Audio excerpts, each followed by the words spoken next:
এবারের বিপিএল এর মালিকানা পাবে বিদেশিরা।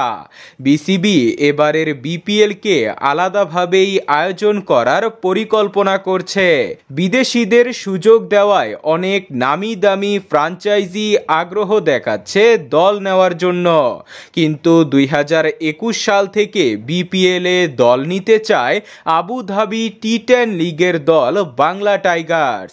বাংলা টাইগার্সের মালিক চট্টগ্রামের সন্তান হওয়ায় চট্টগ্রামের দল নিতে আগ্রহী। এবার তো চট্টগ্রামের মালিকানা পেতে বিসিবিকে ইমেলও করেছেন। শুধু ইমেল না, যদি তারা দল পায় তাহলে 3 জন খেলোয়াড়কে নিশ্চিত করে ফেলেছেন। প্রথমে আফগানিস্তানের উইকেট কিপার ব্যাটসম্যান মোহাম্মদ শেহজাদকে তারা বিপিএলে আনবেন। বাংলা টাইগার্সের হয়ে রেগুলার পারফরমেন্স করছেন মোহাম্মদ শেহজাদ। দ্বিতীয় হলেন আরেক আফগানিস্তানের ওপেনার ব্যাটসম্যান হাজরাতুল্লাহ জাজাই।